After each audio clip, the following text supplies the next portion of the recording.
Bonjour à tous, bienvenue à un autre épisode de Plus de Millage où aujourd'hui, l'épisode vous provient de l'île de Montréal sous la pluie avec ma Model 3. La Model 3 n'est pas le sujet de la revue. Aujourd'hui, on va faire du camping en ville parce que récemment, les gens de EcoFlow qui fabriquent et distribuent des batteries puis des générateurs solaires pour les particuliers nous ont contactés et ils nous demandaient si on voulait essayer cette batterie qui est la Delta Pro Max 3, peu importe, très avancée, batterie de 2 kWh et ici, un panneau solaire qui se colle sur le toit d'une Model 3, Model Y aussi disponible. Et tout ça se recharge et connecté ensemble. Puis aujourd'hui, qu'est-ce qu'on va faire ensemble? C'est que je vais vous montrer comment ça fonctionne malgré qu'il pleut. Évidemment, quand il a fait soleil, j'ai pris des prises de vue, ne vous inquiétez pas. On va dormir dans le véhicule ce soir. Et demain matin, on va déjeuner aussi avec l'énergie emmagasinée dans cette batterie de 2048 Wh, 2 kWh. Et là, ce qu'on va faire, c'est qu'on va faire un peu le tour du propriétaire. Je vais vous expliquer comment tout ça va se dérouler. Avant de commencer la visite de notre petit setup de camping, on va quand même passer au travers des fonctions et des fonctionnalités. Donc, on a une interface à l'avant. Donc, vous voyez, chargé à 99 %. Puis évidemment, en ce moment, il ne se passe rien parce que le panneau solaire n'est pas branché. On a des prises 110 volts à l'avant, ce sont 20 ampères. Puis évidemment, avec les petits boutons, on peut sélectionner quel côté sera alimenté. Puis on peut faire ça via aussi l'application mobile que je vous montrerai plus tard. Et à l'arrière, on a le panneau de service, donc on peut le brancher à la maison. Si vous l'utilisez en cas comme un UPS, une vraie génératrice, mais pas nécessairement solaire, vous allez avoir de l'énergie emmagasinée et vous pourriez faire fonctionner votre frigo en cas de panne. Et tout est déjà relié ensemble. Le Gabriel à la maison, c'est comme ça qu'il l'utilise. Et c'est ici nos prises de panneaux solaires.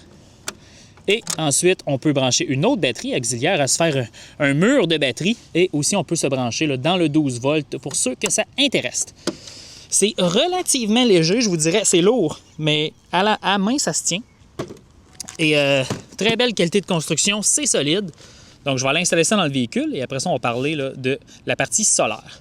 OK, donc le tour du propriétaire de notre situation de camping. La première chose que je vais porter votre attention, c'est le panneau solaire, le Heat Guard que EcoFlow m'a gracieusement prêté /donné pour l'essai d'aujourd'hui. Donc, c'est collé avec du ruban adhésif 2 faces 3M. Je vais être honnête avec vous, ça colle énormément. Est-ce que c'est simple à installer? Je vous dirais que l'installation est relativement complexe. Il y a plusieurs rubans qui sont prêts à poser sous les panneaux solaires. Puis il faut suivre une séquence assez stricte pour être sûr que tout colle de la bonne façon et que ça résiste, évidemment, à rouler avec votre véhicule à plus de 100 km/h. Regardez, là, ça fait comme un mois que c'est là, ça bouge plus. On peut le retirer, bien évidemment. J'ai hâte de l'enlever. J'ai hâte de voir, en fait, quand je vais le retirer. Super important aussi, 256 watts ce modèle. Le modèle Y, c'est 290 watts. Et vous avez les deux câbles ici, chacun, parce que c'est 2 panneaux pour que ça puisse entrer dans une boîte, comme vous pouvez voir. Lorsqu'on ouvre le coffre, vous allez avoir ma situation de camping. Et vous voyez, ça a comme été pensé, le câblage plat, vous le passez ici.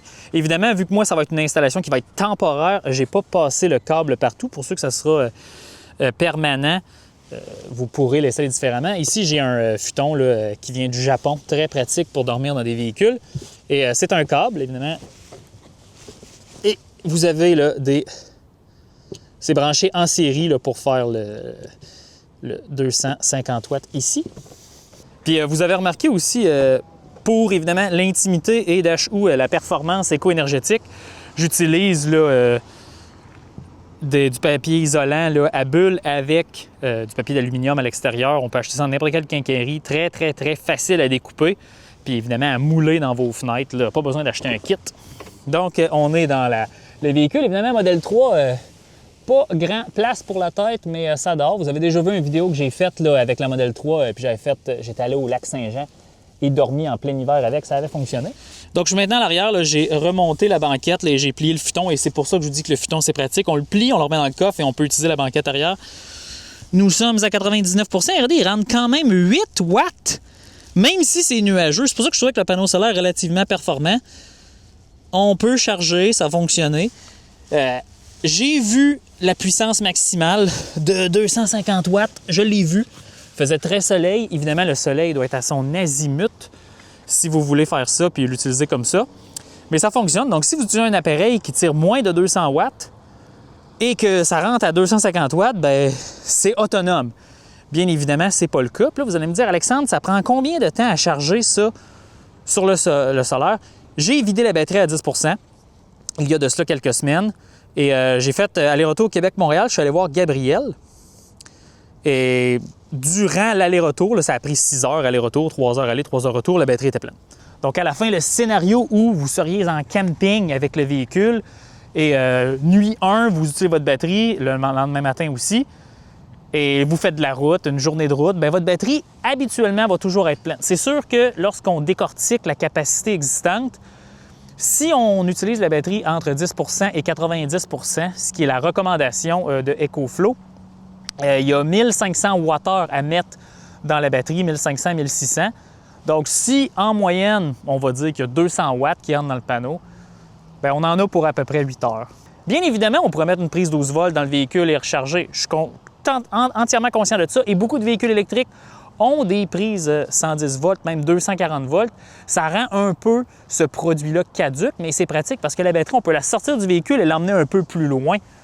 Donc, c'est plutôt qu'on a de l'énergie dans le véhicule. Et moi, je vois ça comme la Model 3 qui est ici, c'est un panneau solaire qu'on peut déplacer. Parce qu'on pourrait même penser que j'ai un chalet en région éloignée et je fonctionne avec des batteries, peu importe. Lorsque j'amène mon véhicule à ce chalet, bien, j'ai un 250 watts de panneau solaire de plus et c'est une prise standard, puis là, on branche, puis on peut faire fonctionner notre autre système de batterie là, à la maison ou au chalet. On va aller brancher mon chargeur 140 watts. J'ai un câble USB-C pour mon téléphone et j'ai le câble MagSafe, l'ordinateur qu'on va brancher à l'instant. Ploup, tic, ça va faire tic, cloc. Et voilà, l'ordinateur recharge et output, il sort 37, 47, 60, 68, 75, 92. Et voilà. Donc, on est maintenant branché. On peut utiliser des choses qui prennent plus de puissance, telles que le logiciel de montage. Puis, petite primeur, vous voyez, hein? Ouh! J'ai essayé la nouvelle Chevrolet Bolt. Donc, je vais continuer de monter mon défi 500 km, puis je vous donne une mise à jour plus tard. On est sous la couverture. Je suis allé payer le stationnement, donc le véhicule peut être ici durant 24 heures. Hein. Moi, quand je fais des tests, je suis toujours légal. Ne venez jamais me dire que je fais des affaires pas correctes. Derrière la deuxième rangée, là, il y a toujours une tablette dans une berline. Puis là, dans le fond, j'ai une petite lampe, j'ai ma casquette. Je peux poser des choses. C'est là que mon téléphone va aller plus tard lorsque je vais fermer les yeux.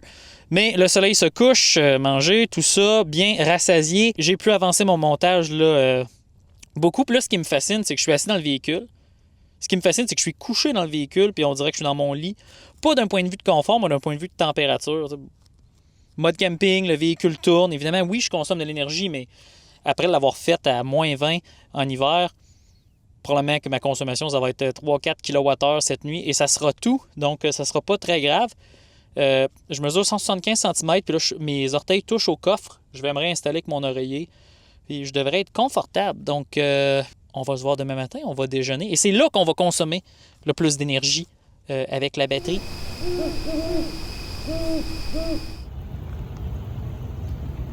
On est le lendemain. Est-ce que j'ai bien dormi? 100%. C'était parfait, c'était sec. À la fin, le secret, là, c'est n'importe quel véhicule, là, si on est capable de garder le système de climatisation enclenché en tout temps, c'est sec et on dort bien. Parce que dormir dans un véhicule, si on ne peut pas faire ça, ça devient humide rapidement, puis il n'y a plus toute la nuit. Donc, quand même. Et là, la prochaine étape, bien là, c'est l'étape la plus importante de tout ce test. C'est prendre notre café et le petit déjeuner et conclure ce test qui, ma foi, était assez simple.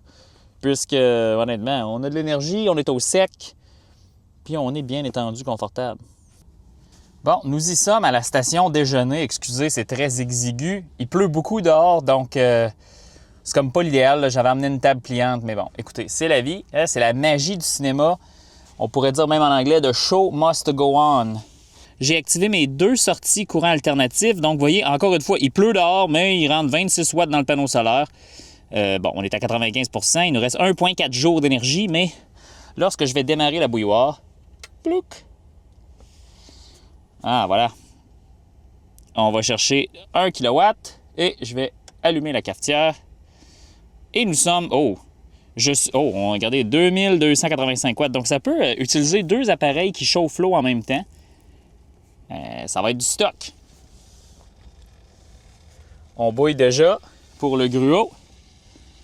Wow, regardez-moi ça. Tu sais, quand je vous dis, là, c'est ça. Vous pourriez même avoir une plaque à induction qui s'achète dans des magasins comme Ikea.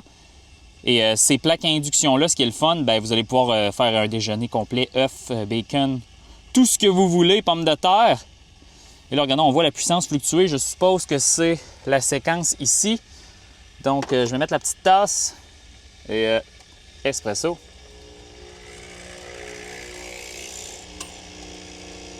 Oh, malade.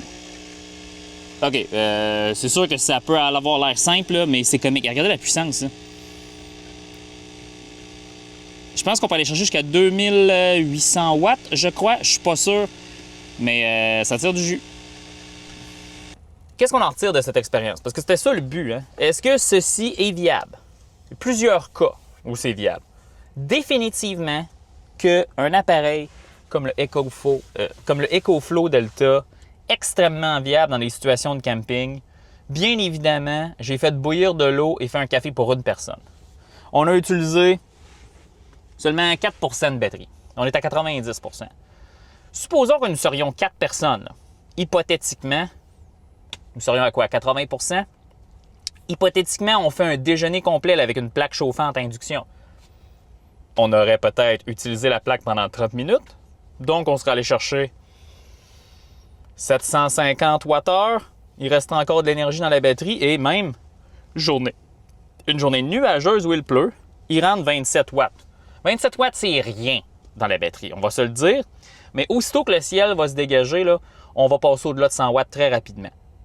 Et pour remonter la batterie à 100 % ou 90 % qui est la limite suggérée par EcoFlow, ben en une journée de route, en une journée de plein air, votre batterie va être pleine.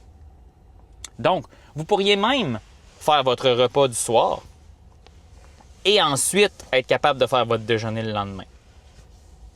Je vous le dis, ces technologies-là de batterie, de générateurs solaires, ça déverrouille tellement de situations de camping intéressantes ou des situations de être capable d'être, entre guillemets, off-grid, que ce soit lors d'une longue panne électrique ou que ce soit vous êtes à votre chalet. Qu'est-ce qu'on aurait pu faire aussi? Bien évidemment, on pourrait vider la batterie dans le véhicule en le rechargeant. En fait, c'est comme ça que lorsque j'ai reçu la batterie EcoFlow, je l'ai vidée, je l'ai branchée dans mon véhicule. Ça a pris une demi-heure, elle était vide justement pour pouvoir tester là, de la remplir là, avec de l'énergie solaire. On s'entend que ce n'est pas une batterie 240 volts, comme Gabriel a déjà essayé. Donc, c'est vraiment d'appoint. J'ai déjà fait une vidéo avec un autre type de batterie lorsque mon véhicule était tombé en panne. Hein, j'ai simulé une panne et oui, ça fonctionne. En dedans de 20-30 minutes, on peut redémarrer le véhicule, mais on a une distance à parcourir extrêmement faible parce qu'on a mis peut-être moins de 1000 watts, moins de 1000 Wh à l'intérieur du véhicule. Donc, comprenez que je pense que ce n'est pas une solution de secours pour un véhicule, c'est plutôt une solution d'appoint pour le camping. Donc sur ce, j'espère que vous avez aimé. Bien évidemment, ceci est une vidéo sponsorisée par EcoFlow. Vous allez avoir un lien qui va apparaître ici là, si vous voulez avoir un bon rabais là, sur l'achat d'un appareil comme ça ou sur d'un panneau solaire, le HeatGuard de EcoFlow. Moi, j'ai bien aimé mon expérience. Bien évidemment que ce produit va rester dans ma famille puisque pour des situations de camping comme celle-ci, je vais m'en servir. Comme vous pouvez voir, je suis quand même bien installé. Bon, on est 2 à la maison, donc c'est sûr qu'il va falloir peut-être raffiner. C'est super intéressant de faire ça avec vous. Je le sais que c'est un peu bizarre. Certaines personnes vont dire « Voyons donc, Alexandre, qu'est-ce que tu fais dans un stationnement, une station de métro à Montréal? » À la fin, j'aurais pu être n'importe où, mais c'est juste la question de... À la fin, on ne fait que tester quelque chose. Le lieu n'était pas nécessairement super important et je savais que je pouvais stationner ma voiture 24 heures ici, donc il n'y avait pas de problème. Donc sur ce, on se laisse là-dessus.